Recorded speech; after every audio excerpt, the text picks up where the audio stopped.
What's going on, everybody, and welcome on into the Garage Beers Podcast, episode number 229, brought to you live proudly here on the OBR streaming network. The Orange and Brown Report is the largest and oldest Cleveland Browns coverage network in all of Cleveland. So first and foremost, get yourself going by getting over to the OBR.com, hitting subscribe, and whether you're watching us on YouTube here, on Twitch here, hit like, hit subscribe. Look at my buddy Brad Ward already in the comments over there on YouTube saying, hit like and subscribe and giving the Doghouse a shout out. If you want to preview the Browns-Jaguars game, I just did an awesome interview on the Doghouse with Mike Dempsey, radio host down there in Jacksonville. So you'll go check that out. But shout out to you, Brad. Thanks for jumping in. Make sure you go follow the show on all the socials at The Garage Beers to keep up with everything going on Garage Beers. And we are glad that you are here. If you're joining us live tonight, the numbers already creeping up there pretty good. Appreciate you jumping in.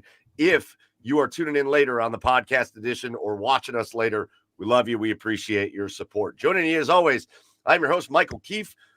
Joining me in the garage tonight are my co-hosts. First, over on the east side of Cleveland, find them online at Garage Beers Chad. It's Chad Meyer. What's up, Chad? There should be football tonight.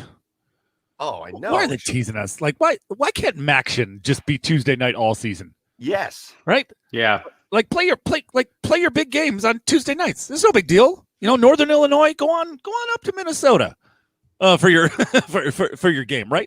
Kent State, go down to Neyland and play at Tennessee on Tuesday night. You're depriving us of football 6 days a week instead of 7, and it's kind of bullshit.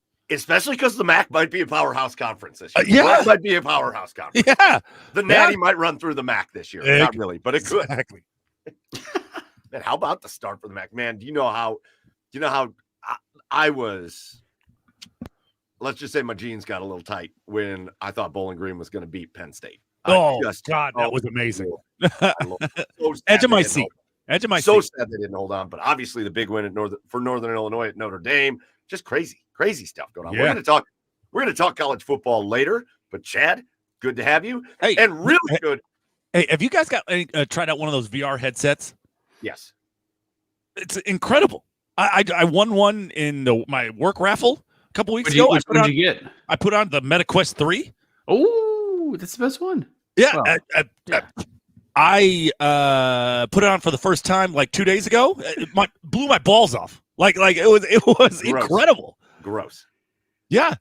I know Chad's just walking up and down the street with that thing on, just scaring the neighbor kids and stuff. Just you're damn right. Like I'm trying to reach out and feel things, and like what is this guy doing? Mm-hmm. Chad, there's a great game called Super Hot, and you're like it's very cartoonish, but you're like a James Bond kind of guy.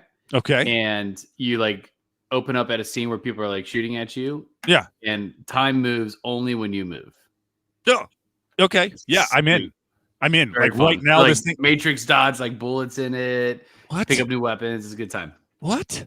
I love it. Like this thing is brand new to me. So like anything you suggest, yeah, I'm in. Like I am in. I totally trust anything you guys say right now about that. Hey, I love it. You heard his voice. It's great to have him on because we weren't sure if we were going to have him on tonight. But down in Nashville, Tennessee, find him online at Garage Beers Joe. It's Joey Whalen. What's up, Joe? I don't want to like. The Guardians are going to go 500 in this road trip, and I'm just very happy about it. Or better, Joe. I just feel like the fact that we got one game against the Dodgers makes me very happy. And I'm okay with the other 2 losses. Totally fine. All good. Well, we're taking the series in KC. I mean, just smashing it. They're smashing it right now. That's huge. They just gotta do what they gotta do against the White Sox. I'm feeling pretty damn good. You can't lose against the White Sox. Correct. No. That would be weird. No. It is Guardians magic number season. We're gonna talk about that later in the episode as well. I'm really excited. We got a lot of fun stuff. We're gonna get to kind of around the NFL kind of stuff. We're gonna get into the Guardians a little bit. I got a major bone to pick tonight, but we're gonna get to that. But first, we got a special guest. He's a return special guest. We're really excited to have him back. We caught him as he was like he was getting big last year. He's getting big, and now he's just everywhere. And this guy and his passion for the Cleveland Browns and what he does on game days and not on game days, and just a constant stream of content all over the internet. And he's becoming just one of the most widely known Cleveland Browns fans and content creators out there. And we're excited just to have him as a friend and to just sit here and talk Cleveland Browns football with him. We're going to bring him on right now. You know him, you love him. It's Chef Zae. Chef, welcome back in to the Garage Beers podcast. Happy to be back. Appreciate the warm welcome as always. How you boys doing? Man, we're okay. Just okay. We've been better. We could be a lot better if we're talking about a victory. Instead, we have to go over a loss. So, It'd be better if we were talking about a competitive football game, even just like any kind of fun. It was bad. When Bob doesn't get hit, it's not a very good day, because usually everyone thinks he gets beat up on the bad days, but no, he usually gets beat up on the good days. So there wasn't much beating up of Bob this weekend. You made your halftime video, and I think one of my favorite Bob scenes that happens is when you're really mad, you just shake Bob in the camera. You just shake his ass in the camera. It's shaking Bob syndrome, and he took a heavy dose of it on Sunday. He might have got thrown out of the RV if that 66-yarder would have stayed good. Like, that would have been just our luck. 66 yards with 9 seconds to go. Like, give me a break. At Brown Stadium. Oh, it ended up being it went back to like 71. Yeah, right? That's when they decided to run it or kick it, or they I would have loved to it see at that point. Just do it. Set a record. Why not? It would have went in with our luck. It sure would have. Yeah. Like it would have hit the crossbar and then bounced up twice and then just bounced over, something like that. Mm-hmm. Something very Brownsy. 1,000%. It would have come up short. Denzel Ward would have fielded it, fumbled it on the return, and they would have run it for a touchdown. We can come up with all of it. We can come up with all of it. Zae, listen, we're going to talk about the Browns. We're going to talk about this game against the Cowboys, and then we're going to try to get some positive vibes going for this game coming up against Jacksonville. But let's catch up for a minute, man, because some exciting stuff going on. Obviously, your stuff keeps blowing up, but you've talked about it, I think, ever since I followed you, and you made good. You made good on something. You made a dream come true, I believe. Mm-hmm. The crock pot on wheels is a thing. You've been taking it around. You were down in the Muni lot on Sunday doing your stuff, your live streams from there. So, man, big stuff. How's the crock pot on wheels doing? It's crazy, because it's like this is the first time in my content creating journey where like it kind of feels like a full-time job. I've been so busy ever since I've gotten the RV, like more so kind of like over preparing for certain things, where like gotta go back to Sunday. It was kind of a disaster in a sense. Like my device that I was using, I got a new device. The cord wasn't holding charge. And I mean, about every technical problem that you can go through as a content creator probably happened. So it wasn't as, what I would have liked it in that sense, but it's been crazy to, we sit here last year in this room. As you can see, it doesn't look the same. There's stuff off the walls. We had to put it in the RV now, but it's been cool. The support's been, through the roof as always. And to have that first little taste of the Muni, get down there 25 hours before and get to do that whole vibe and then have to wait not till the 1:00 game, but the 4:25 game. I power napped at like 3:30, nice. Like for like 10, 15 minutes I was up for like 35 hours straight at that point. So it was crazy. It was like a little kid on Christmas, but it's been a dream come true for real. So, and we're going to Jacksonville next week, so it's going to be even crazier. Sweet. Oh yeah. What kind of gas mileage you get on that thing? Well, we're not taking the RV, so this time I found really cheap seats, front row in the end zone, one section 125. So you may see all I'm saying is this: if Jerome Ford scores, you're gonna see your boy on TV. When Jerome Ford scores, when he scores. Wait, first row in the end zone, really cheap? Oh, what happened? You got muted. Zae. Good? Yeah, you're back. Oh, okay. No, yeah, so really cheap. Like, usually front row seats, you're thinking, what, $750 a pop? Yeah. Or something like that. No, we got it for $450 out the door. Wow. Yeah. Oh, shit. I don't know. I had to lie and say I was a Jaguars fan because I didn't want to take the chance of them denying me for, being a Browns fan, trying to trying to get it. But tickets are secured now, so we can let the cat out of the box. I love it, man. Well, hey, listen, before we dive into the Browns and the Cowboys and the Jags and all that stuff, did you bring a beverage with you tonight? Yeah, so I was looking, I'm not a big drinker. I got a Twisted Tea, but I was like, you know what, that may not be up to par. So I was like, let's go ahead and get a little small batch Tennessee, a little little apple pie, little moonshine stuff, Okay. apple pie. Zay. Shit. So that's a garage beer's first. Yeah, where were we at? Yeah. We were at I forgot where we went. We went on vacation. I think it was Wisconsin Dells. And they had a little outdoor mall, and it was a whiskey shop, and they had a little selection, 5 for whatever. So I grabbed a bunch, and I saved the apple pie for last because apple pie moonshine. Yeah, let's go. Yeah, S tier, it's a classic. It's S tier. Yeah, an absolute Wisconsin classic. It's as American as apple pie moonshine. Yes, that's right. Yeah.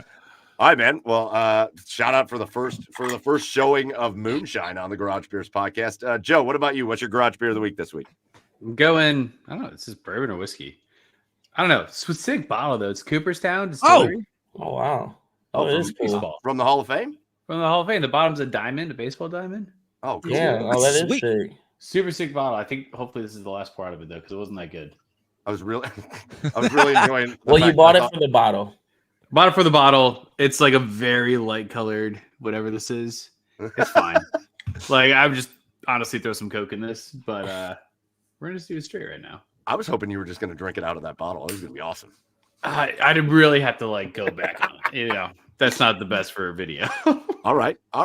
So we got moonshine and whiskey on the Garage Beers podcast. Chad, what are you drinking? I dug into the wife's Fatheads variety pack tonight, and I came out with Wicked Willie's IPA. Oh, just voluntarily drinking an IPA. Yeah. Well, that's because coming around, everybody. He's all that's around. left. Are you? It's all that's left in the fridge. Coming around. It's disgusting. It's super hoppy and it's very bitter and it's very piney and it's gross. But I'm gonna power through it because I'm a soldier. I feel like we're killing it with Garage Beers tonight. Joe has a gross whiskey. Chad hates his beer. I know the moonshine's delicious. Yes, it's very. I wish it would have been a little better, but okay, it's good. It's good. Right. Quantity small though. Quantity small. All right. Quantity small. Come for the mediocre drink. Stay for the flaming hot Browns content. Let's go. Exactly. Hey, just real quick in the comments. I love Drew, man. Drew and Brick City. Just 2 handfuls of Bush. Just 2 handfuls of Bush. Enjoy that. Jeff says that an IPA is just a white suburban dad beer. Fair. I can't agree. Yeah, 1,000%. I'm gonna go rock climbing after this. Yeah. I'm back on my pumpkin shit this week, boys, and I'm back down to one of my favorite breweries out of Miami. It is Tripping Animals, the raccoon with the red eyes and the pumpkins all around. This is the Pumpkin Delish. It's a brown ale brewed with pumpkin and spices, and it looks like that. It's dark. It is delicious. I don't have a mediocre one tonight. This is great. 10W30. Pretty much. So those are our garage beers / drinks of the week. Keep putting yours in the comments or let us know what you're drinking. Or if you have any suggestions, get on the social, on the socials and let us know. But all right, boys, we're here with Chef Zae, and you're coming out with all the content in the world. You're doing Browns videos every day. But let's start with week 1 and let's just get over this, guys. Let's come together as a group of men and get over what the hell we saw week 1 with the Cleveland Browns, because we fired up the hype train. We fired it up. We had it raring to go. It was about as in tune as the crock pot on wheels. The hype train was ready to go. And it's a home game. The place was electric. I got to say, Cleveland Browns Stadium on TV sounded electric for the first half of that game. And the Browns come out. Great defensive stand to start the game. Then they look pretty good offensively. They kick a field goal on their first offensive possession. And then it just sucked. Everything sucked. It was just straight kicks to the nuts over and over and over and over again from there. Zae, man, you watch every second of every game. You go live on your live stream every second of every game, man. That couldn't have gone any worse. I mean, Yeah, it couldn't have gone any worse. You lose David Njoku, that's terrible.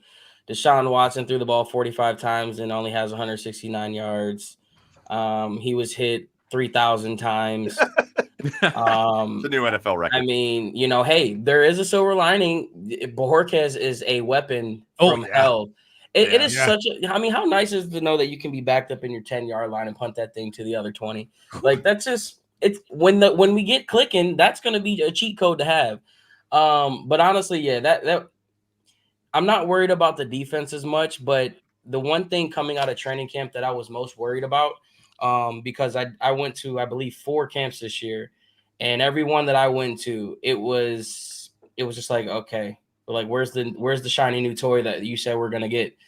And I saw the same exact thing that we saw on Sunday. Check down passes, nothing deep. If it was deep, it was either overthrown or just not caught or whatever the case may be. But it was a copy and paste from training camp. And that's what scared me most because we didn't see any shots at camp, except for the minor clips that you may have saw here and there. But as far as every down and going through the reps and what you may expect into the offseason, you practice how you play. And that's what I saw in training camp. So hopefully they got something up their sleeve and they can get their head out of their ass and fix it for this week. But if they're going to continue to run the same vanilla offense, man, it's going to be a long Sunday each and every week. I think that was overly noticeable, boys. We talked about it on the post-game show here. I think it was overly noticeable. I don't know that I remember a lot, excuse me, a lot of games where I thought Kevin Stefanski was timid, it's been a nice departure under Stefanski and his normal offense of we usually don't on 3rd down and 9 throw for 3 yards. We usually don't on 3rd and 6 do a handoff for 2 yards. And this game we were back at that. It's like 20 years of trauma has just returned. And I don't know that I quite understand the game plan and the check down play calls. And I don't know whether it was, again, I don't know that it's all play calls, and I don't know whether Deshaun didn't maybe get some happy feet out there and just start checking the ball down because he kept getting hit over and over and over again. But like, it just felt it felt like a preseason game. It felt like it was just a vanilla preseason game, and Dallas just ate him up. Okay. How much of it is Kevin and how much of it is it also Deshaun though? Right? Because I'm not going to bring up the Flacco thing and like saying he should be back. I'm not going to bring up PJ Walker. I'm not going to bring up all that. But when they were in this same offense, they were able to push the ball downfield. I just when in the games I've seen Deshaun, he just doesn't like his confidence is just gone. Like he feels broken, guys. He feels broken to me. Do you remember when I came on last time? I don't remember. Was I completely on board with Stefanski at that point, or was I still? No, you were like fire Stefanski. Okay, right. So do you remember what my biggest gripe was between the whole thing? Like what I always was running with? And I put it to bed because we were ultimately winning games. But I go back to ever since Deshaun Watson has gotten here, Kevin Stefanski and Watson just aren't a match. The chemistry has never been there. You can go back to when Deshaun Watson finally threw a touchdown and he goes over to the sideline, and it's just like that weird friendship couple that's like, we may be cool, but it's like the match just isn't there. It's not a compatibility fit. You know what I mean? And I think it's business as usual. These are professionals at their job. They say the right things in the media, obviously. It's not like Watson's coming out saying he hates them, but I'm a people person guy, man. I like to read the vibes and I like to see what people are saying. There's just a disconnect between coach and the quarterback. And you ask how much of it is between the both. That's the main problem right now because we've seen Jacoby Brissett flourish in this offense. We've seen Joe Flacco come in off the couch and not have a preseason and be 8, 9, 10 weeks into the season and throw for 400 yards in 5 games. Like that's a leadership and your quarterback just aren't on the same page. And until they can somehow figure out to go to work and handle this, and then, if they don't want to like each other off the field, so be it. But it's affecting us in every facet of the game because there's no way we should have looked unprepared as we did. And you throw the ball 45 times. Like, what are we doing? you literally know what you're getting from every single other position on this football team, except for the most important one. Mm-hmm. That's it. Like and it's they got it. Like you said, they got to figure it out. But I don't know how much time do you give this before you pull the plug on this? I'm not saying it's any earlier, but like if we see the same thing these next 4 weeks, these next 4 winnable games, I don't see any reason you don't go to Jameis.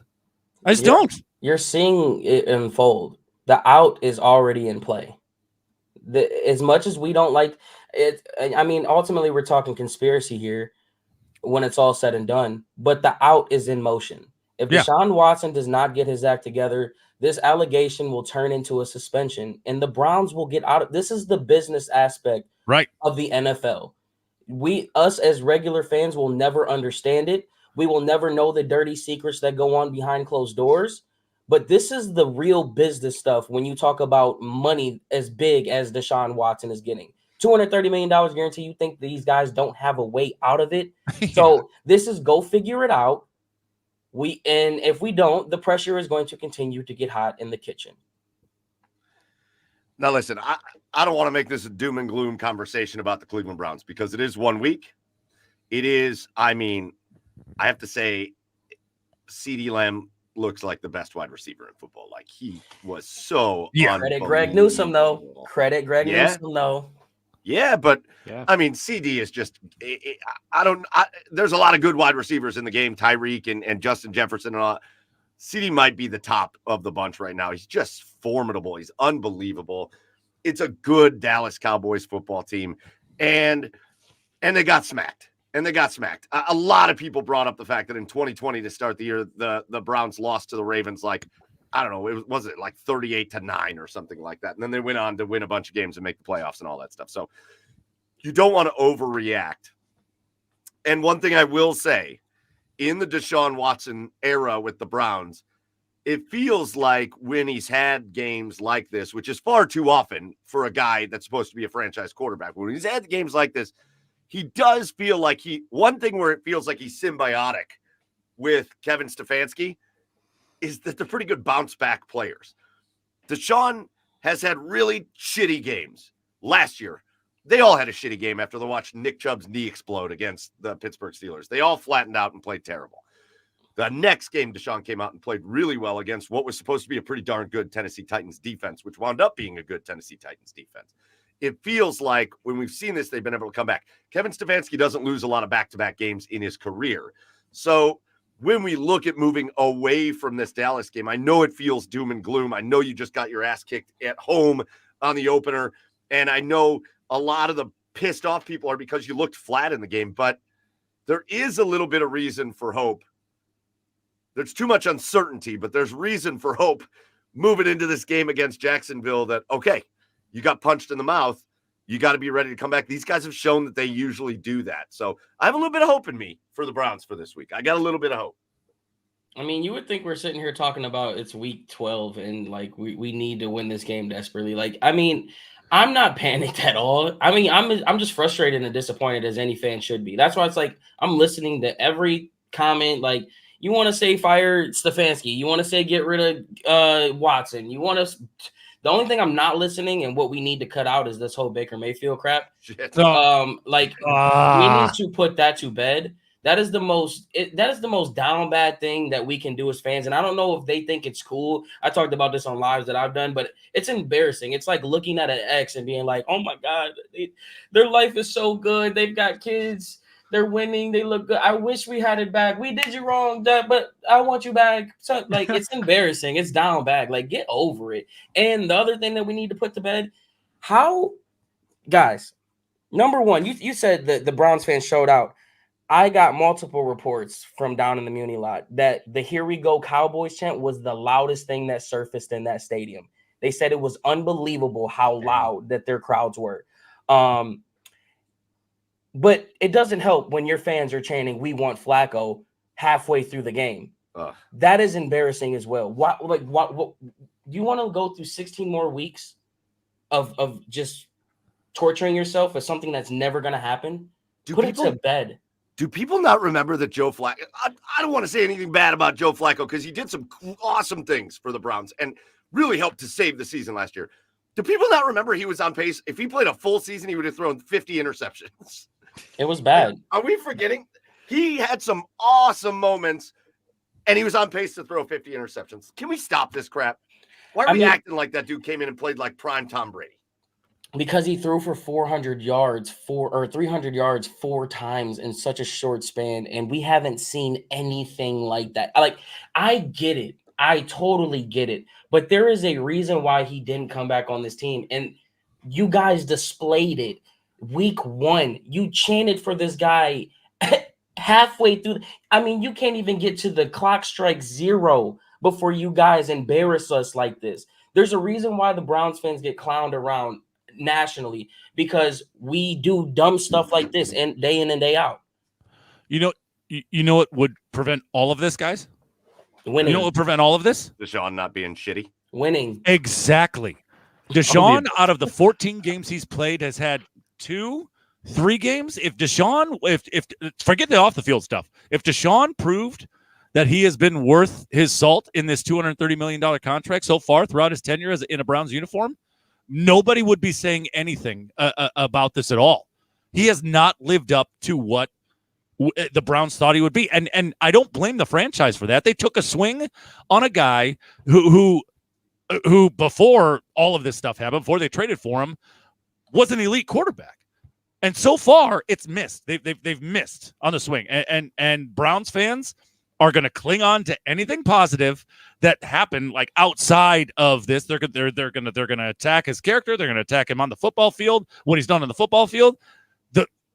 The best way for him to solve this is to turn this around in the next 4 weeks, to get rid of all of that noise. Yeah, but he'll never see. Here's the thing, though. Deshaun Watson is ultimately in a lose-lose situation here. You just have to tune the noise out and go out there and play. Whether you play good or not, Deshaun Watson could throw for 400 yards, 4 touchdowns with no interceptions, and we'll be sitting here saying, well, it's because it was against Jacksonville. Or, well, I need to see it at least more than 1 week now. And then there will always be an altering of the goalpost whenever we talk about Deshaun Watson. So if you're Deshaun Watson, you honestly, like we talked about this you have to put the social media stuff away. For the season, at least, put it away and get your head out of it, because you just I didn't know that he not only did he lose his dad, but apparently he only seen his dad like 5 times or something like that. He lost a best friend within the same week as well. I didn't know that. Like, he lost multiple people in his life, and I'm sure his friend was probably closer than his dad. We're talking about a legitimate thing here. People call off work for weeks when they lose a close relative or a friend like that. So is it an excuse? Yeah, I'm not for the excuses, but let's pump the brakes a little bit. It's week freaking 1. Well, sure, you can empathize with that. You can empathize with that for sure. But much like I'm not saying this is the same thing, but much like Baker choosing to play through his injury, if you decide to go out there, if you decide to suit up and go out there, you got to perform. I don't care about your feelings until after the game. And that's why Jerome Ford had the interview, and he talked about the resilience and the toughness of it. It's like everyone keeps saying, oh, he's only doing it for the money. Were we watching the same game? Because would you want to continue to get hit as many times as Deshaun Watson was out there? He was getting destroyed every chance he had. And a guy that's guaranteed money is pulling himself when you're down 27, with a whole quarter to go, and, you have no shot at coming back. Yeah, I think a good point. I think to go back to your point about like the chance and stuff. Listen, I think Wyatt Teller said it, or not Wyatt Teller. Who was? Oh, Myles Garrett. It was Myles that said it best. It's one thing. They deserved every boo they got. I'm fine with the boos. Let the boos rain down. It was brutal. It was terrible. I'm with you though, Zay. Like Joe Flacco chance, the dude plays for Indianapolis. Yeah, 100%. Plays on a different team. What are we doing?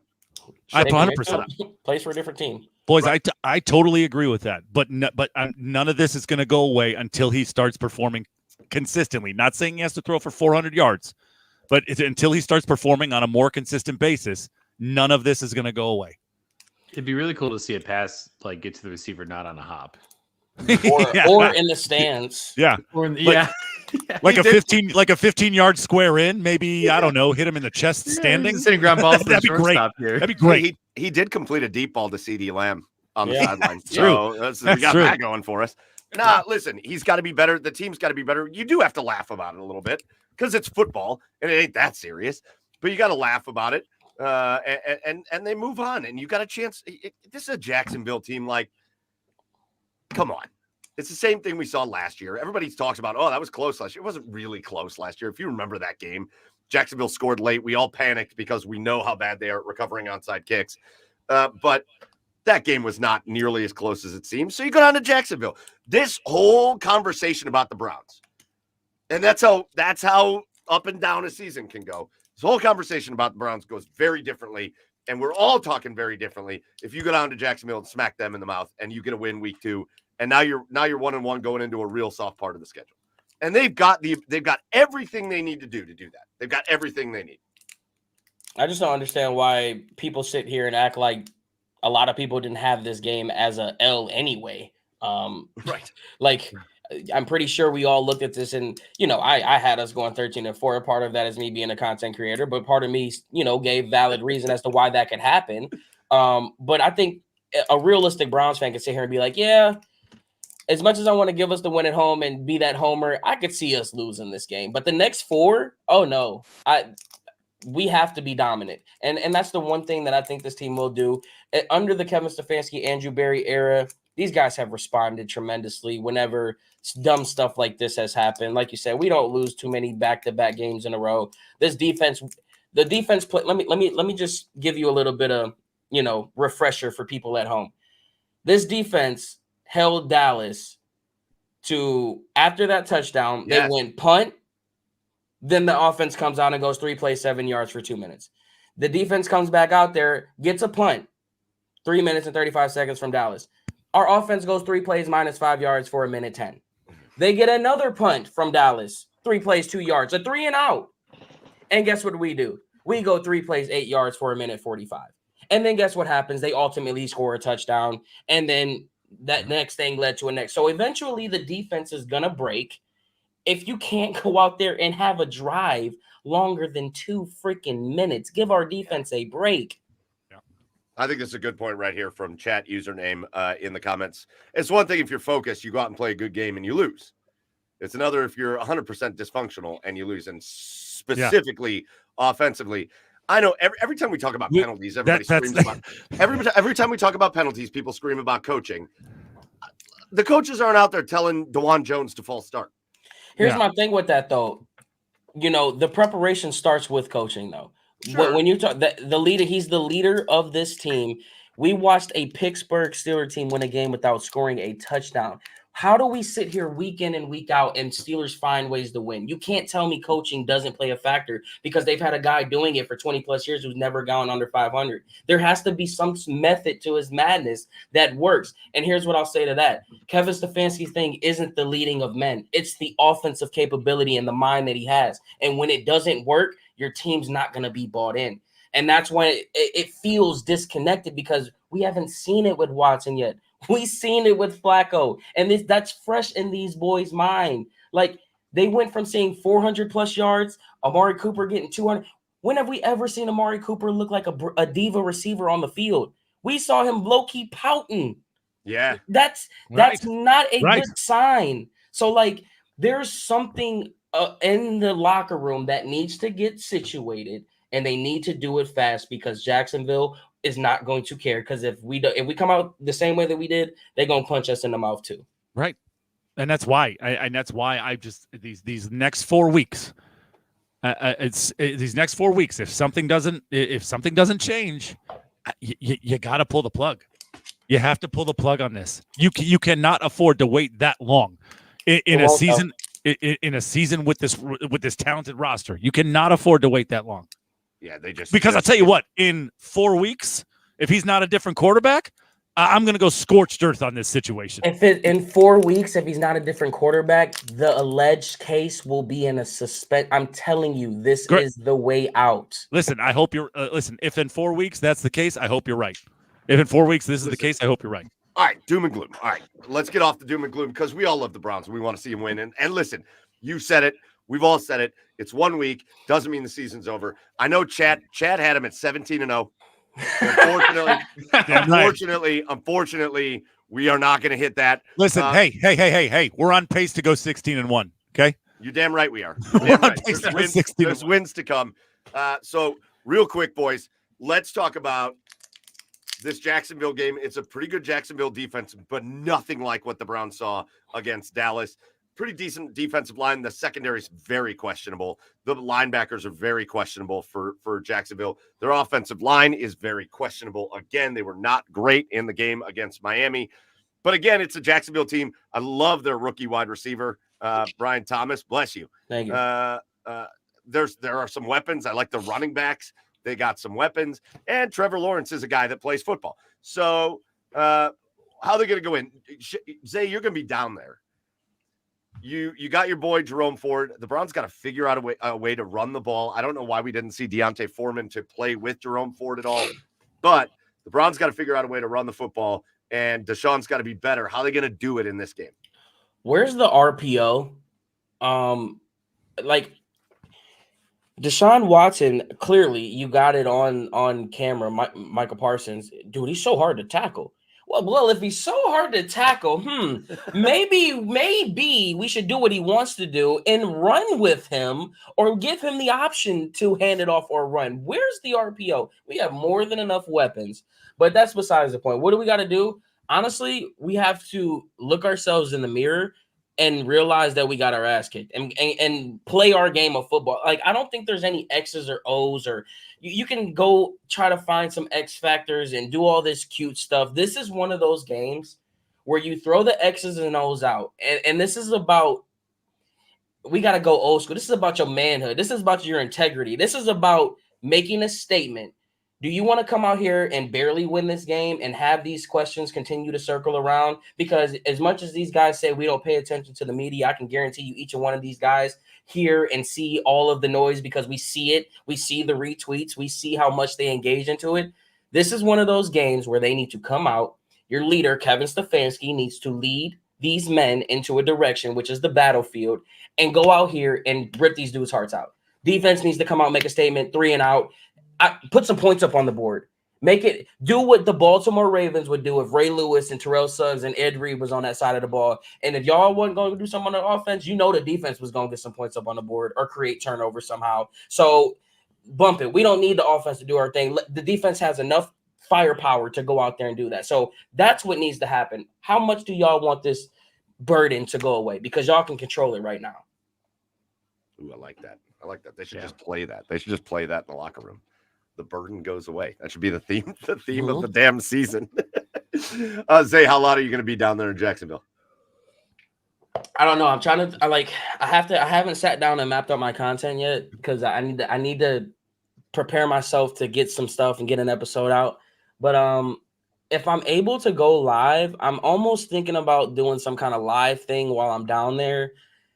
But if I can't, I'm kind of thinking, do I want to drink a little bit? Do I want to get on that side? Like there's some factors that you're in Jacksonville, drink a little bit. It's not the best town. I know, but so whenever I go to a game, it's not like the same as when I'm watching it. I miss certain things. I'm not as in like, it doesn't feel like I process it as well as I do. So I'll probably be recording and stuff, but I'm going to be turned up, especially as soon as that offense. And matter of fact, let them get up on our red zone at like the 2-yard line. And then JOK is just, hovering around. Myles Garrett's getting ready to do something. And then they just like punch the ball out and then just come celebrate with me with the defense. So we can, because I'm bringing the get off the field flag. So every time a 4th down happens, that bad boy is going to be right up on the screen. So hopefully they get a glimpse of that thing. Zay, man, this has been awesome. It's great having you on. It's great just catching up with you. Again, really happy for everything you got going on. The content's blowing up.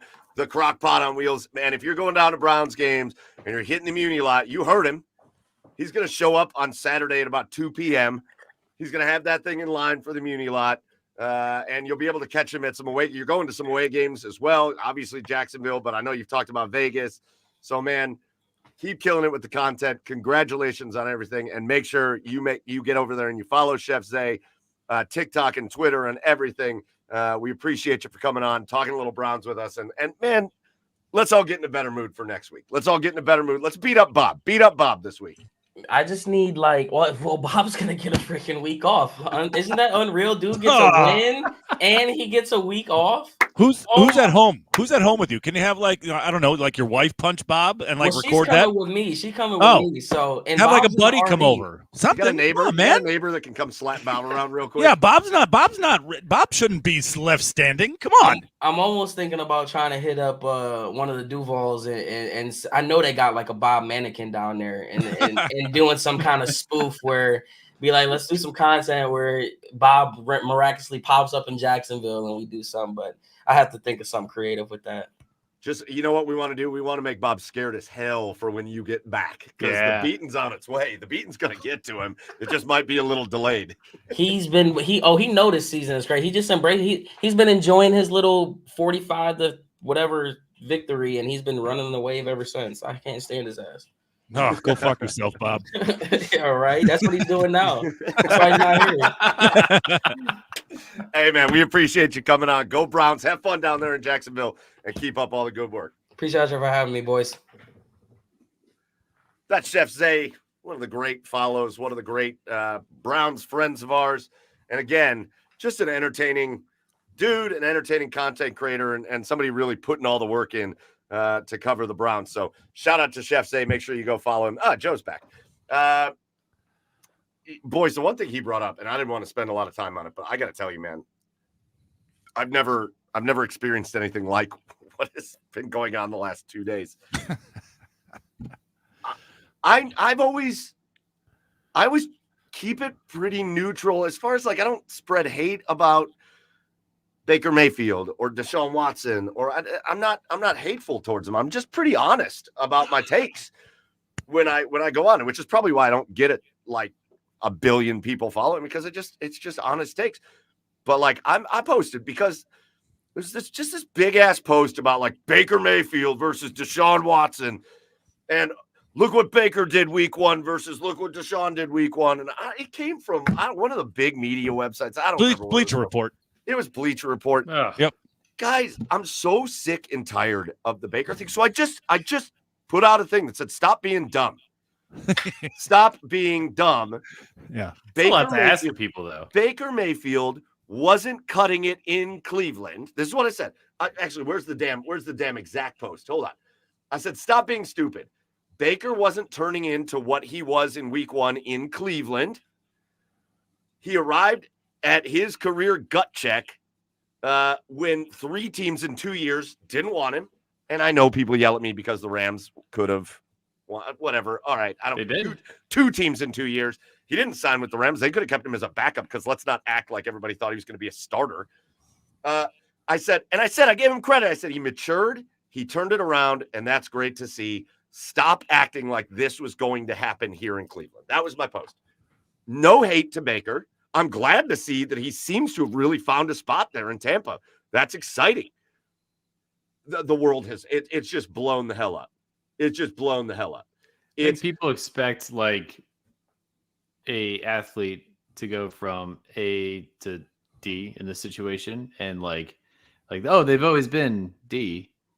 But they forgot about this, the points along the way that probably actually got him out of his horrible play. You keep him in Cleveland, he's not going to be what he is in Tampa Bay.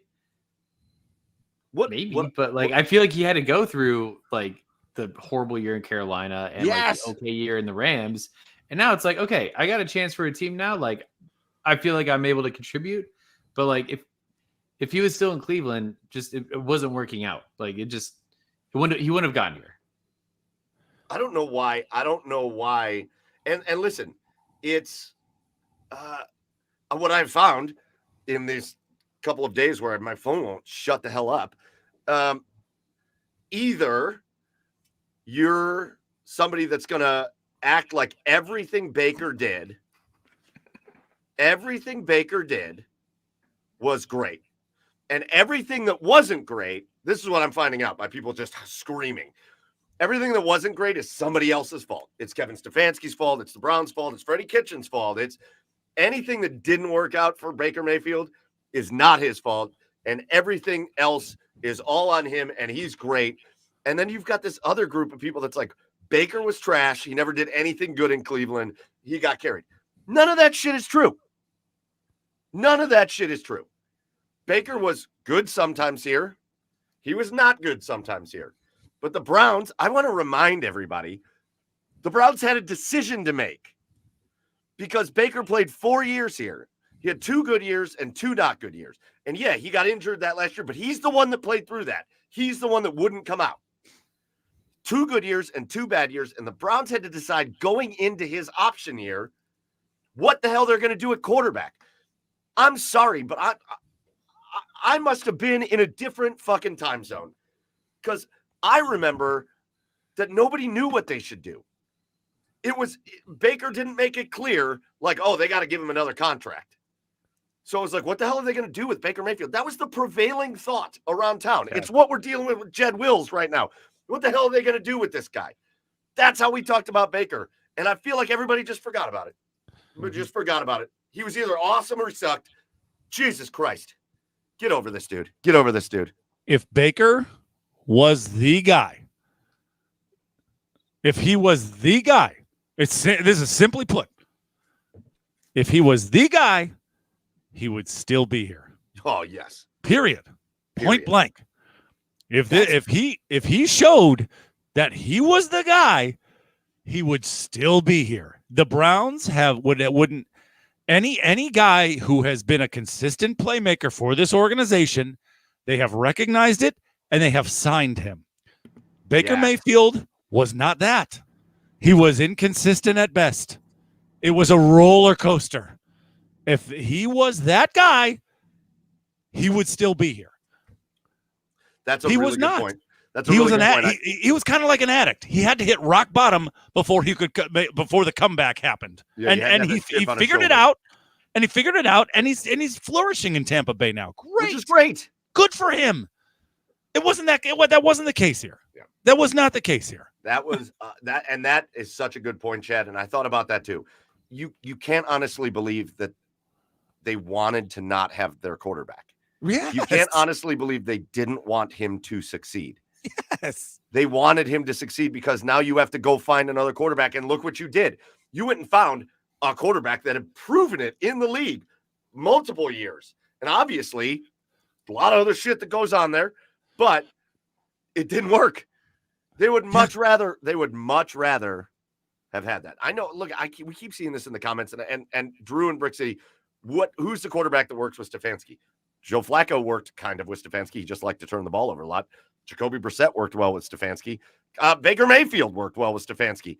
Even P.J. Walker worked well with Stefanski. Yeah. I don't know. This Stefanski thing is so weird to me. Anyways, I would love an apology for the Deshaun thing, though. Like, I would just love Andrew Berry to come out and just be like, "Fuck, yeah, yeah, we messed this one up. Our bad." That'd be so nice. Just so much respect. So much respect. Yeah. Yeah. All right. Well, anyways, like I said, the Browns traveling down to Jacksonville this week. Boys, let's do a little quick score prediction before we move on to our next segment. Browns, Jags. The Browns didn't give you a lot of excitement week 1. Do they bounce back week 2? Chad?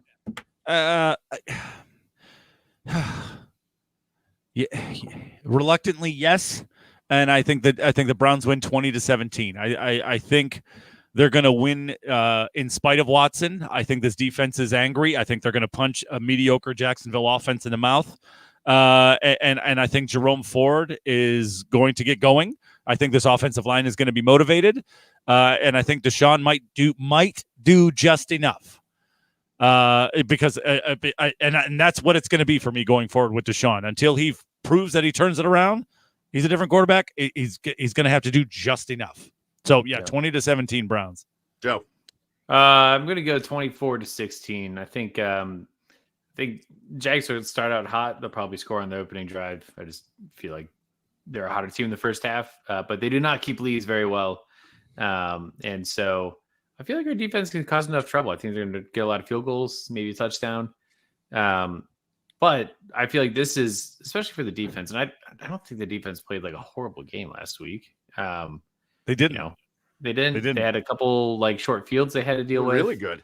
Yeah, and so it's like, okay, this is probably the game where you can get on track and really rely on that crutch of the defense.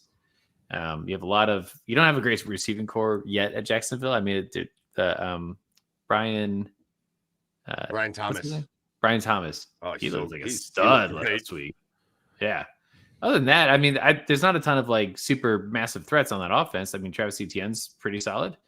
But I feel like we'll be able to kind of slow them down a little bit. Maybe that will allow us to have a more balanced offense.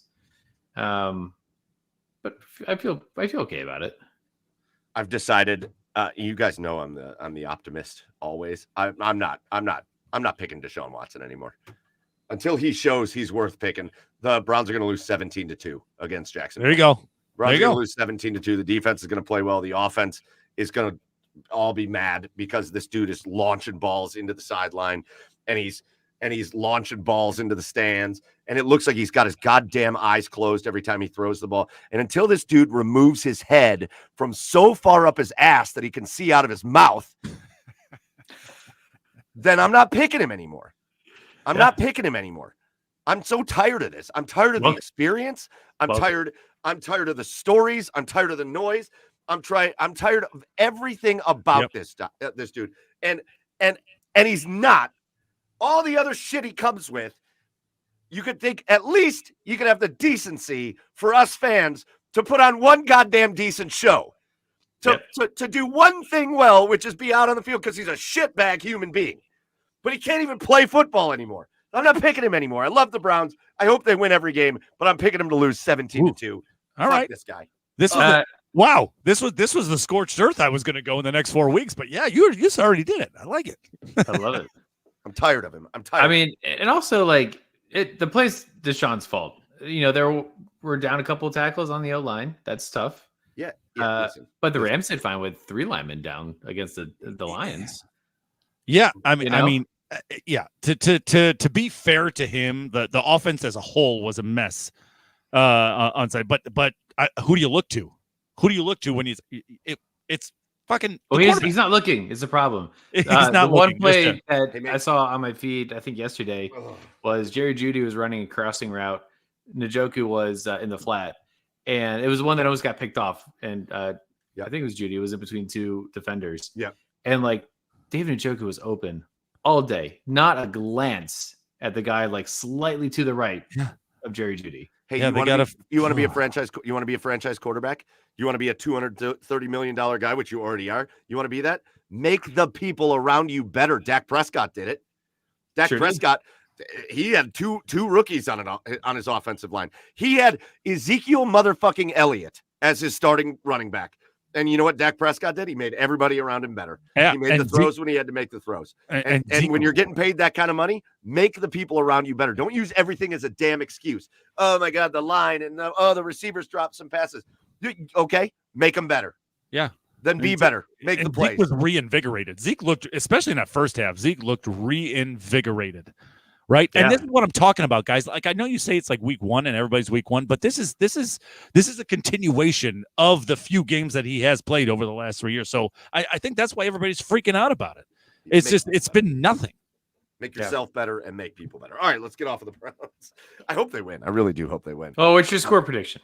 I said 17-2 Jaguars because that's right. I didn't know if that was serious or not. We're getting a safety, Joe.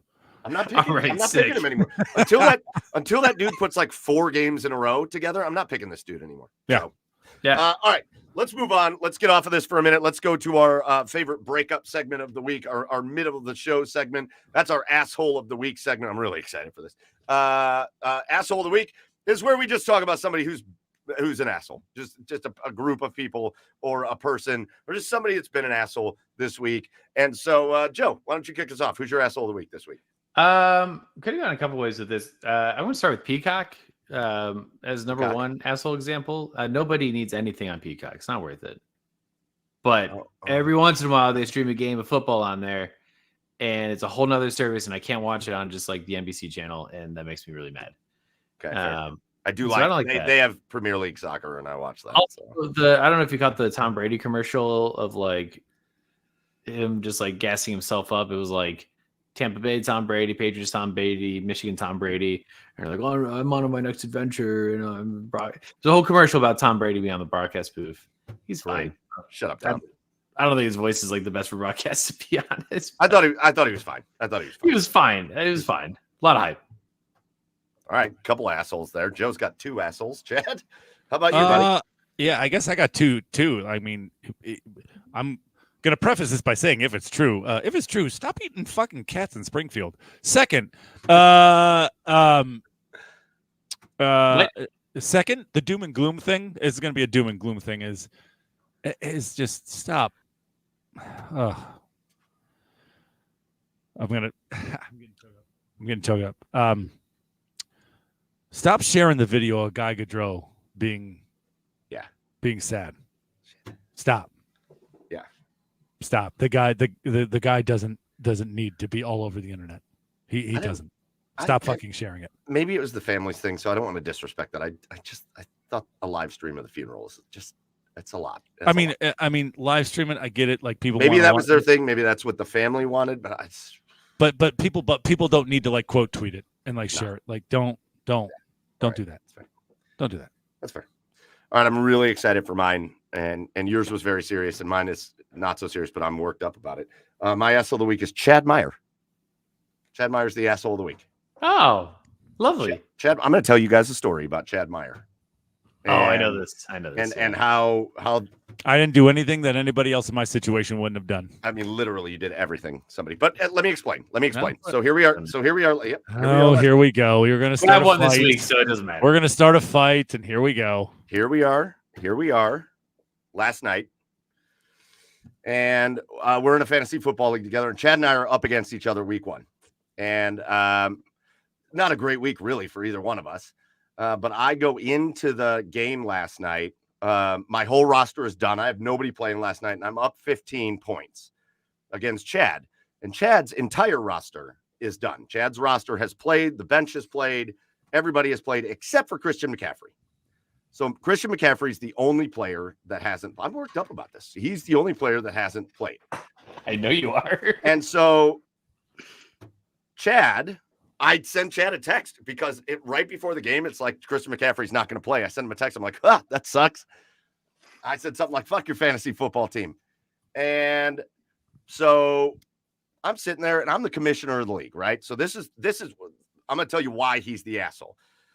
Because he put me in a spot that I couldn't do anything that I would have ordinarily done. I'm the commissioner of the league. So all of a sudden I see moves getting made off Chad's team. And yes, this is a Yahoo fantasy problem, but also I'm going to explain why that still doesn't matter. Chad starts making moves. And Chad who'd you drop? Luke McCaffrey? Oh, well, Chad answer the question. Answer the question. Listen, I'm answering it if you give me a fucking second. I actually dropped Jonathan Brooks off of IR. Okay. And then I tried to put Christian McCaffrey on IR, which it wouldn't do because he's not on IR. Which it wouldn't let me because it said NA, Correct. Right? Whatever. And then I went to look for someone else, right? And then I found Alan Lazard. I was like, okay. I mean, he seems like a guy who would play because I'm sitting there because I shouldn't have to not at least try to put someone on my team to try to make a win. I shouldn't have to accept a loss. You should. Just because. You should. No, I shouldn't. I shouldn't. So here's what happens. I shouldn't have to accept the loss. No. This is my asshole of the week. No. This is my asshole of the week. No. Here's what Chad does. Chad drops Luke McCaffrey, who scores 4 points on the bench, but he already played. Luke's done. Luke's done for the week. His point total is entered and done. Sure. Chad drops him, which Yahoo shouldn't let you do, but he does it anyways. And he adds Alan Lazard, and then he puts Alan Lazard in the starting lineup. So effectively what Chad did was took a guy who scored points off the bench and then inserted him into his starting lineup, which is exactly what that is. And so here's where you're an asshole. I told you the league rule. I told you. I said, Chad, you can't do that. And you said, yeah, I can. And I'm like, fuck you. It's my league. It's my league. You cannot do that. I would not let anybody else do that. And I told you this in text message last night. I told you this. I said, Chad, if you were doing this against any other person in this league, I would have immediately vetoed it. I would immediately have vetoed it, and I would have put your other guy back because you can't replace a player that's already played. You can't. And you said, well, I shouldn't have to just take a loss, which is so dumb because what if Christian McCaffrey got hurt on the first play? Should you still have to take the loss? Yes, you should. He was in your starting lineup. You had him in your starting lineup, and then he got ruled out. And that sucks for you. But that's the way it goes. You can't replace a player who's already played. Yeah. Okay. That's the way it goes. That's the way it goes. So we're playing for money, and I shouldn't have to be able to make changes to my lineup because I'm trying to win a football game. Because I'm trying to win a football game. No. That's bullshit. Because I would expect you, I would expect Joey, I would expect anybody else in the league to do that, to try to make moves. So don't try to put this thing on me just because a glitch in your league happened. I just did what anybody else would have done. Here's why you're put it in the league. So stop trying to make me out to be like an asshole. You are the asshole because of your problem. Here's why you're the problem. Here's why you're the asshole. It allowed me to do it. It allowed me to do it. So I'm taking it in. Shut up. Stop. Here's why you're the asshole. Because I told you the league rule. I informed you before you did that of the league rule. You ignored the league rule. And then you forced me. So here's what you No. You did not inform me of that. You told me that after I made the move. Stop trying to make it out to be something that it wasn't. Stop. I told you before you played Alan Lazard, I told you. And here's why you're the asshole. Again, as the commissioner, if I go to you and say, if I went in and rechange that, I'm doing that. And then it's like to the benefit of my team. I would have done it against anybody else, literally anybody else. So here's what you got, Chad. And I hope you're happy for your fantasy football win. I hope you feel special about it. You got to do something that literally nobody else in the league is going to be allowed to do. You're the one person that got to do something. Change it then. I don't give a fuck. It doesn't matter. Change it then, Mike. I don't give a shit. It's assholery. It's assholery. Change it then. It's change it. Yeah. This is a you and this is a Yahoo problem. This is not a me problem. Yes, it is. I told you, and you did it anyways. And then you told me that after I made the move, Mike. It doesn't matter. You told me that after I made the move. No, I told you. I expect anybody else in the league to try to actually put someone in who's going to play that night to try to win the game because there's money on the line. If this was a free league, I wouldn't have given a fuck. I told you can't do it. You told me that after I made the move. Stop pretending like you informed me of something before I made the move. I made the move. You think it's okay to just take a bench player and put him into the starting lineup, even though your bench player has already played, is outrageous. So I would have done. I would have, if I had the ability to do that, I would have done it. Too. Of course you would have. Hello. You know what else you would have done? When I said don't before the game started. When I said you can't do that before the game started. When I said you can't do that, you would have said. All right, Jed, that makes sense. That's a good text to just ignore. That's what he did. That's what he did. Yeah, I would. No, I didn't ignore it because we had a lot of back and forth about it. Listen, you get the special Chad win. It's fine. Nobody else is going to reverse it. If you're just going to bitch about this all day, just reverse it. I don't care. No, just reverse it. Just reverse it. I don't give a shit. No, you get the special move. You get the special move. I'll take the loss, and I hope you enjoyed it. Next time, just maybe listen to me when I tell you the rule of my own league. Maybe listen to me. All right. That was fun. What a great week for me to win by 50. Good job, Joe. Good job, Joey. That was nice. That was good of you, Joe. Good job, Joey. All right, let's talk about some quick hitters. And I want to go into the NFL a little bit. I want to go into college football a little bit. Was wild. So I want to talk about that, and then I want to talk about the Guardians before we get out of here. But other big stories, guys, elsewhere in the NFL. What else stood out? Did you see? I think my favorite story. Did you see Daniel Jones leaving the Giants game when they got absolutely ass pounded by the Vikings? Yeah. Did you see the fans outside chanting Danny Pennies at him? Oh, I didn't see the Danny Pennies. Oh my God. It was like 1,000 Giants fans just standing there chanting Danny Pennies as he was walking to his car. Ouch. It's a tough go. Go. The Giants, rough. I'm excited to see them on the schedule because they might be the worst team in football. I thought the Lions might be the most fun team to watch in the NFL right now. Fair. That's always that game against the Rams was so good. I mean, just it's exciting. It's back and forth. Like you don't see like those crazy mistakes like we do in the Cleveland games, which is nice. But I think that might be my most enjoyable team to watch. I have no stake in fandom, and I don't want to be a Lions fan, but I like watching their games. What else? What'd you notice, Chad, on week 1 of the NFL? Cincinnati. Oh, I know. I know. Deep shit. Deep shit. Like, remember when 3 years ago everybody thought Joe Burrow was the next coming of second coming of Tom Brady or fucking, I mean, I don't even Tom Brady, but the next second coming of one of the elite quarterbacks? That is not happening. It is bad times in Cincinnati.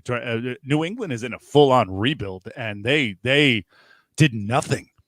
Even with Jamar Chase playing, like they did nothing at all. Oh. And yeah, it's bad. It's bad times down there in Bungle country. Yeah, they're in bad shape. The Tennessee game was wild. Dude, I think I was going to bring up the AFC South. I think the AFC South is a gauntlet. I don't think it's on the same level as like the AFC North. Houston's good. Tennessee's just going to be tough. They're not good, but they're going to be kind of tough. But the way they lost that game was Indianapolis is going to be tough. That's a little bit of a gauntlet. It's like AFC North Junior. Yeah. Much more, I feel like, offense focused than the North is. But the way that Tennessee lost that game against the Bears, I stopped watching after they're up 10 or 17-0. I was like, well, this seems like an easy chalk up win. Didn't expect for the Bears to come back without a single touchdown, or like, what was the Caleb Williams passed for like 146 yards or something like that. Yeah. Got the dub. That was crazy. Good for him. That's good for him. The Bears fans are pumped. Yep. Hell yeah. Bears fans are pumped. Let's go. Come on. And the 49ers are good, and the Jets aren't going to be good. The Jets aren't good. They're going to win some games. They'll probably win more than they did last year, but the Jets, it's a mess. It's a mess. Aaron Rodgers is and the funny thing is they haven't seen a quarterback like that in forever, and he's still like, it's a shell of himself, which is just hilarious. So yeah, still a massive upgrade, but it's a shell. It's a shell. All right. Quick hitter over to the college football world, which was yeah.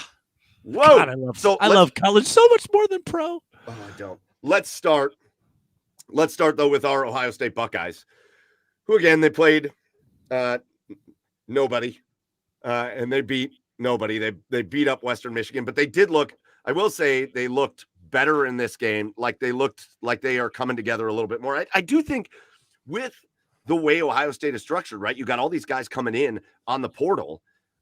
It's kind of almost like an NFL season where you got to like get together. Like you got to, this isn't guys that have played together 3 or 4 years. This is a first-year quarterback in the system. This is a first-year prime running back.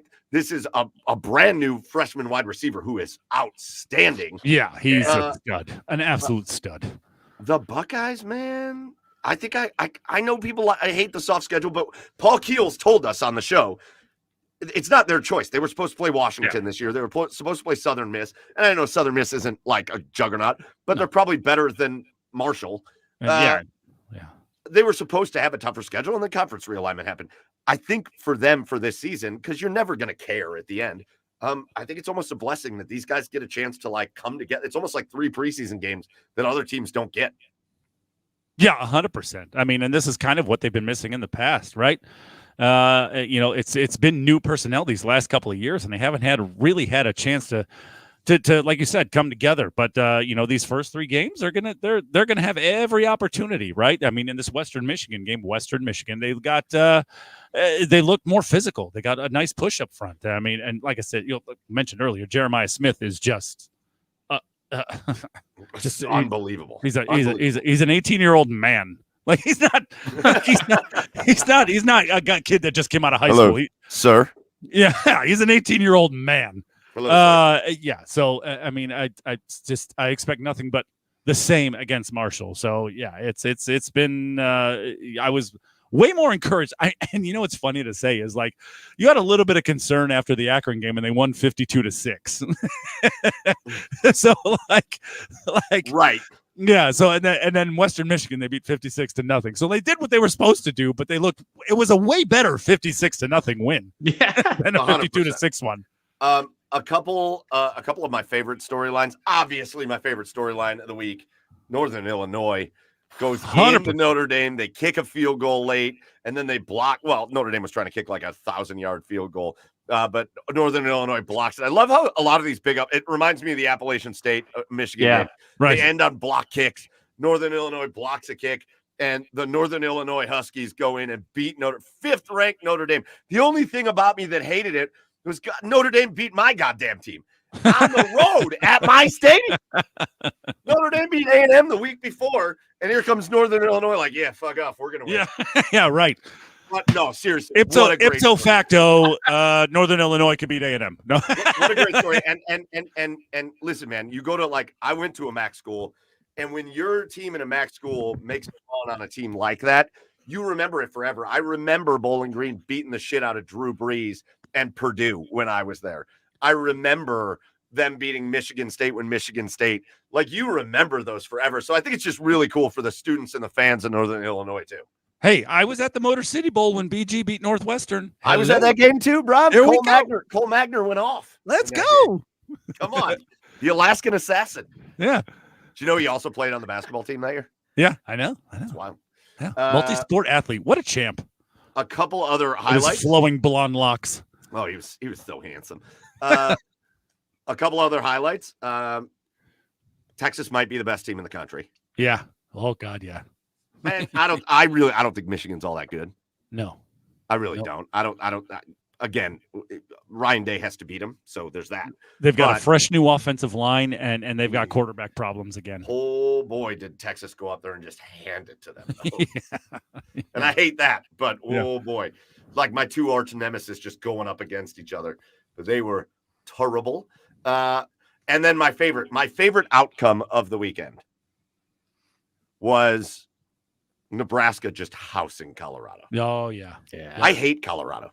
Me too. I don't hate the players. I don't hate the players. Some of their players are so fun to watch. Travis Howard, so good. I think I saw Travis something Hunter, where Dion was asking the band to not play the fight song when he said that was a lie. He said that was a lie. I was like, okay. I'm going to believe him on that. I'm not going to buy into everything. Dion does this thing, man. And I know it's how he's always been in his life, but he's always been able to back it up. Dion walks like his shit doesn't stink. And now he can't back it up. Yeah. So when he's out here making all this noise about Colorado, they stink. They're so bad.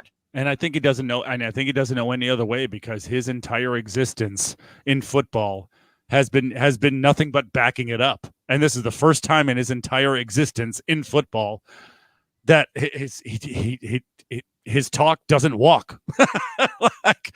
It's ugly. It is ugly in Boulder.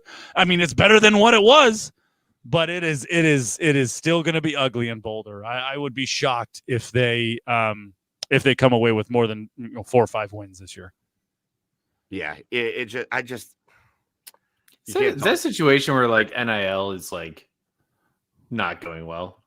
Oh no. And the thing for me though, the thing for me with Colorado, it'll always go back to that first time Dion met the team when he got hired. You guys remember that video? Yep. When he walked into the team meeting and said, most of you guys aren't going to even be here next year because I'm bringing my own guys in. Well, you brought your own guys, Dion, and they suck. They suck a bunch. They suck. Suck a whole bunch. Yeah.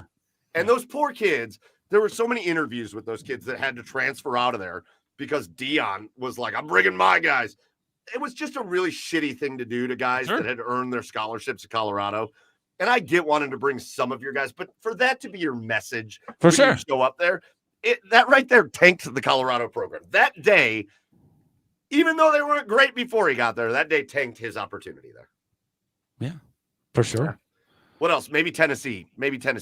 A lot of people were picking NC State to beat Tennessee, and Tennessee routed them. Tennessee might be really good too. NC State kept it close for the first 5 minutes of the first quarter. So I got that going for you. Pregame was close. Is that where Kyle McCord is now? NC State? No, he's at Syracuse, and they won a big game. He balled out. He looked great. No. Good again. A quarterback that was at one of our teams that has gone somewhere else and is playing well. Good for him. Yeah. Oh, Good yeah. for him. It was the perfect spot for him. No pressure, no expectations. Like it was for the him. perfect spot for Kyle McCord. Good for No, him. the That's quarterback for another NC game. State. The quarterback for NC State is like 9th year Coastal Carolina quarterback Grayson McCall. Yes, he has been there. He's been there a minute. Yeah. Yeah. He's been He's there the Van one- Wilder of college football. Yeah, He's ran been it there- back a couple times. 1 to 10 minutes. He Yeah. has been there. 1 to 10. All right, boys. So anything else that happened in college football we want to talk about before we get to our last segment? Let's see. Oh man, I tell you what, a lot of teams that thought they were better than they are not. Like Oregon. Look at Oregon and Boise State. Like, Hold on, wait a minute. Wait. This comment from Zook Zuchengo. I used Colorado for my NCAA league back in the day, and Tim Fugger was a legend. Let's go. Let's go, Fugger. Fugger for those of you listening. Tim Right, Fugger. right. Yeah. That's awesome. But yeah, like I mean, Oregon, the first 2 weeks has sputtered with Dylan Gabriel at quarterback. It's not been good. They've been able to overcome it with their defense and they've like picked it up in second halves of football games. But no, they've not looked good over the first 2 games. Oklahoma almost lost to an FCS team this last week. Oklahoma State. Well, I mean it's Arkansas, but Arkansas is like at the bottom of the SEC. But yeah, it's a lot of teams are not as good as people think they are, and it's going to be interesting. I just that's what I love about college football so much. I hope it's chaotic throughout the entire season like this last week too was. How many 2-loss teams do you think are going to make it in the top 12? A couple. I probably maybe 2. Yeah, Me too. Notre Maybe Dame. maybe. Yeah. No, somebody, one of my buddies, actually Derek, who was in here, Derek DeWolf, that was in here before, called me, one of my buddies, and he was talking about Oregon. I said, just be careful jumping on the Oregon like sucks bandwagon, because I will always take that 2002 Ohio State team with our buddy Mo Hall. Sure. I will always take that team and use them as an example. Remember, that team almost lost to everybody. Sure. That team almost lost to Cincinnati, Illinois, Purdue. Sure. Their team almost lost to everybody, and they just barely beat everybody, and they went on and won the national title. So, like, I know Oregon struggled with a couple teams that they should have crushed early in the year, but, like, doesn't mean anything. If they win their games, they win their games. Yeah, 100%. And in the end, that's all that matters, like that 2002 Ohio State team. But so far through the first 2 weeks, they don't look as elite as everybody thought they were. Yeah. All right, let's move on to our last segment before I do our cheers of the week. And boys, I'm so excited for this because we're finally at this point. We do so many of these like short season. We just got done with like the playoffs with NBA and NHL. Yeah. And now we're into this short season, right? Of there's only so many games in football, so every game matters so much. And we're coming to the end of just this brutally long stretch of games that's called the MLB baseball season. But we're officially, boys, we're officially in magic number season. We're officially in Guardians magic number season. So coming into the game tonight, which they are about to win, they're up 5-0. They might in do the bottom it of the ninth. right about now. But coming into this game, the magic number for them to Holy clinch. smokes! What a way to end that game. Sorry, just a rip shot to Jose Ramirez, and he fell down. He's good. All Sorry, right, but it's over. He fell down and go boom, but he got up. Fall down, go boom. he got up. He's good. The Guardians' magic number to clinch a playoff spot coming into tonight was 9. The Guardians' magic number to clinch the division coming into tonight was 18. Now, I will say, I think just about everybody meaningful behind them won tonight. The Royals won, the Twins won, the Tigers won. A lot of teams won tonight when it comes to both the wild card and the division. But the magic number goes down. If it was 18, now it's 17. If it was 9, now it's 8. The Cleveland Guardians with like less than 20 games left are this close to wrapping up the playoff berth. And I got to say, boys, what they have done since kind of last we talked, if you remember, we went through that series with the Royals where the Royals tied the Guardians for the top of the division. And then the Guardians won that last game of that series to give them a little buffer. Since then, and they've lost. They lost the series out in LA, but they went out and won a series in Kansas City. They won a game in LA, which was just nice to see them not go out there and get dominated. And now 2 out of 3 against Chicago, and hopefully 3 out of 3 tomorrow. What they've done since the Royals tied them atop the division standing is incredible. And these boys are marching towards the playoffs right now. Yeah, they sure are. How about Kyle Manzardo since getting called back up? That's what we were expecting from him. He's been looking really good. That's a good theme, Joey. That's a good theme because right now the way the Guardians are playing is, we're starting to get what we expected. How about Lane Thomas when you traded for him? Yeah. He was the worst for like a month. Yeah. He had 3-run homer tonight. Yeah. All of a sudden, homers are flying off his bat, and he's getting on base a little bit more. He's been good for weeks now, like several weeks. Some of these guys are coming around. And I said it last week, but Tyler Boyd and I didn't think of Gavin Sheets as a first name. That ain't it. That's not it. Oh my God, what's the other guy? The guy they got from Alex Cobb? Alex Cobb. Gee, Holy I don't know shit, why guys. Are you drunk? I was Give me a little. no. I was just stuck on Gavin Sheets. I couldn't get those words out of my head. This beer just filled back up. I don't know. Oh, wow. How strange. Weird. But they have been just absolutely instrumental in this rotation. Yeah, Ben Lively go down tonight, taking a wicked liner off the thigh. He should be all right. He should be all right. It's gonna bruise pretty bad. But the rotation's locking in. That I can't remember the last time they gave up more than 4 runs. So they're getting hot at the right time. Still got a couple good series coming up. You got the Rays, which might be all right. We got the Twins next week. That's a huge series. That's it. You could just end the Twins. You send the Twins right there. Only bottom one line, more road series. Only one more road series. The bottom line is that Twin series obviously is the most important. You gotta walk away with a split of that series. And I know you want more. You want to go in and just destroy them, but you walk away with a split of that series. The Cardinals aren't great. The Rays are okay. The Reds are not good at all.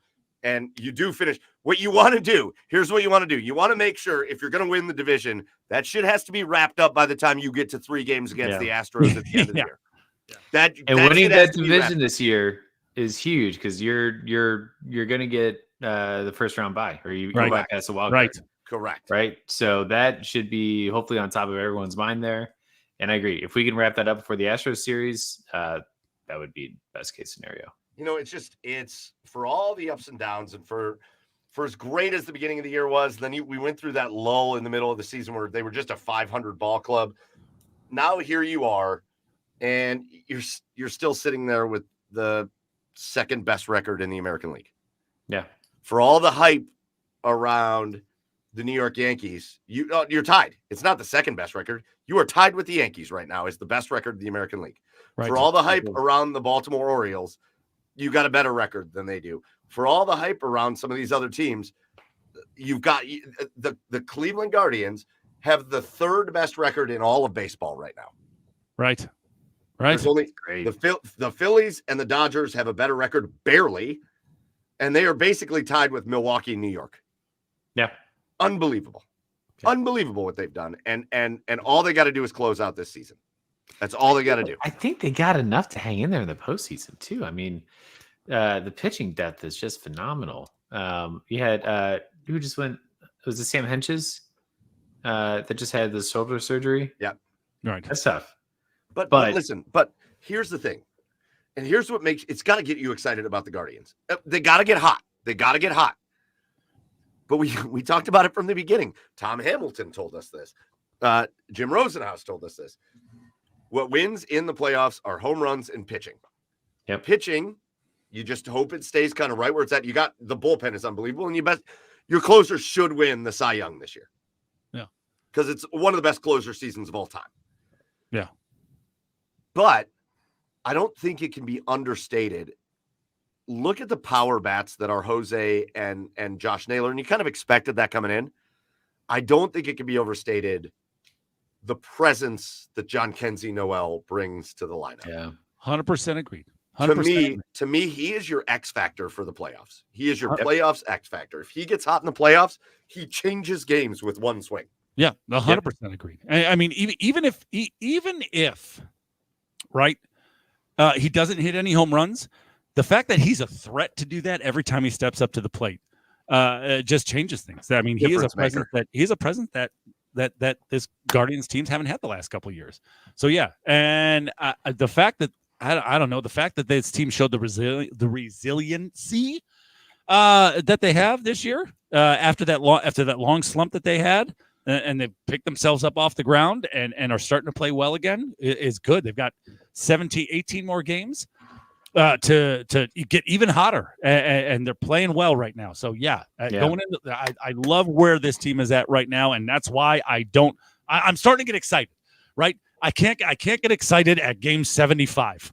I just can't. I can be happy with the way they're playing, but game 142, game 144, let's go. That's what they're doing right now. Let's fucking go, boys. So again, after tonight, their magic number for the division drops to 17. Their magic number for the playoffs drops to 8. And at this time next year, this time next week, when we're on next week, we could be talking about them having clinched a playoff spot, because again, I love the way the magic number works. Your team might lose, but if the other team loses, magic number down, baby. Goes down. Man, we're paying attention to that. If you don't follow, no free ads, but if you don't follow Guardians Magic Number on Twitter, it's one of the best accounts, because every game it just posts what the magic number is, and it started all the way back at game 1. I love it. But this is just 162. Yep. But we're there, boys. We're there at the final stretch run, and it's time to show up and show out for the Guardians, just the way we do for all of our other teams. It's time to show up and show out. A lot of home games left, so let's make Progressive Field just a terrible place for other teams to play. All right, last segment of the week as we wrap up this show, which was just an incredible show, episode 229, off the rails, just a good time. It's time for us to do our final segment of the week, which is our 3 cheers of the week. Our 3 cheers of the week just goes out to somebody we want to salute. Somebody that just deserves a little respect this week. So I'm going to start on this one because I went last time. And I love my cheer this week too. I made a post about him. Everybody thinks I hate him. My cheer goes to Baker Mayfield. I don't want him on the Browns. I don't care that he's not on the Browns, but I salute, you talked about resiliency, Chad. I salute his resiliency. I salute his ability to go through what he went through. He had to grow the fuck up, and he did. And he grew up, and he made it through. We were talking, there was a point there a couple of years ago that we thought he was about to be a college football analyst on TV, or he was going to be a Canadian football quarterback. Yeah. And he fought through, and he battled, and he grew up. And that was the most important thing. And now the dude, week 1, we've seen Baker put up a lot of 1-game shots here or there, but after a good season last year in Tampa, he balled out week 1. And I just think he deserves a little respect. So shout out to Baker Mayfield. Go listen to his most recent Pardon My Take interview. For anybody who wants to know, how he feels about his tenure, his career, go listen to his most recent Pardon My Take interview. Anyway, go ahead. No, that was mine. Chad, go ahead. I have 2 cheers. First is going to be to the Lake County Captains. Playoffs start in the Midwest League. Bazana, baby. The day after tomorrow. They're in the playoffs. This is a team that's led the division, that has led the league the entire season. Travis Bazana and company, go boys, let's go. Pack the park night on Thursday. So let's go, boys. Travis Bazana. Second cheers goes to my fantasy team. Way to pull out the win today, boys. Way to pull out the win this week. What a move. What a genius move by the GM of the team. And 1-0. Let's start off to a good start. Off to a really good start. The Chad rule. Chad gets one thing that nobody else gets. Shout out to Chad. Joe, what's your cheer of the week? My friends, man, we had a great. Sorry I didn't see you when I was up there. Had a great weekend in Cleveland though this past week. Apologies. It's fine. I get it. We did a little Cedar Point Day on Saturday. My voice is still wrecked. I was like, we rode every ride in the park, and I was trying to find new ways to express myself from screaming because just like the general scream was not cutting it anymore. I hate roller coasters, but I rode them all. And my voice has been just like absolutely wrecked. We do a little Valley Air golfing in Hinckley. Have you guys been there before? Wow. Yeah. No. Nice course. Beautiful course. Yeah. Definitely worth checking out. But yeah, just had a good weekend for the guys. Get a little getaway. Boys weekend. Shout Boys out to weekend. Boys Weekend. Yeah. Yeah, love it. This was a great episode, guys. Episode 229 in the books. Our last cheer of the week. Well, actually, let's do one more collective cheer, and then we'll do our last cheer of the week. But our friends down at the CBJ Artillery podcast, they started a fundraiser. We don't want to harp on this too much because it's just brutal. It just keeps getting more brutal. But obviously, the tragedy with Johnny Gaudreau, his brother Matthew, we're talking about. We found out at the funeral that Johnny's wife was pregnant with their third child. She announced that at the funeral. Again, just another devastating thing. We know Matthew's with their first. Yeah, we know Matthew's wife is pregnant with their first. Listen, as a family, they're doing it right. Obviously, Johnny there to help his family. But Matthew wasn't an NHL player. Matthew wasn't making huge contracts. Matthew was trying to make it as a coach. And he leaves behind a wife and an unborn kid. And I just want to give a shout out to our friends down at the CBJ Artillery. If you don't follow them, go follow them for Blue Jacket stuff. They're really good friends of ours, and they do really good things. And they raised, I want to say they raised what, like $92,000 Wow. for Matthew Gaudreau's wife. And it's just a straight donation to her for just to help raise the kid and all that. So I want to give them a shout out. That's really cool that they put that together, and really cool of anybody that donated to that as well. So that's awesome. All right. So that's going to do it for episode number 229 here of the Garage Beers podcast. Last thing we're going to do are our thank yous. First of all, Chef Zae, our guest tonight, just one of the most entertaining follows. He's a content creator, and he's that in the best sense of it. He really puts all the work in. He really puts a lot of stuff out, and his game day recap videos are the best. I never miss them. They are the best because he usually says exactly what you want to say in those games. So shout out to Chef Zae for coming on and hanging out with us, and hopefully he has a good time down in Jacksonville. Our next thank you goes out to the OBR, the Orange and Brown Report. Make sure you get over to the OBR.com and subscribe, and hit subscribe on the YouTube or the Twitch channel or on Twitter, wherever you're watching us. Make sure you're following along with the OBR for all the best Browns content. And our biggest and our last thank you goes out to you. A lot of you joined us here tonight. A lot of you were on here with us. One of our bigger crowds that we've had in a while. So shout out to you guys for jumping on with us. And if you're not here live with us, but you're going to watch us later, you're going to listen to us on Apple or Spotify or whatever, just do us a favor and just hit the buttons. You guys know the buttons. You know the buttons. Hit the buttons. Subscribe, like, comment, share. I hate saying it, but all that stuff really does help us out. And we love doing this for you guys. So the more people that get in here, the better. So make sure you tell all your friends about it as well. That's going to do it for episode 229 of Garage Beers. For Chad over on the east side of Cleveland, for Joey down in Nashville, Tennessee, I'm Michael Keefe. Go follow the show at The Garage Beers on all the socials, and we will see you next week for episode 230. Until then, cheers, everybody.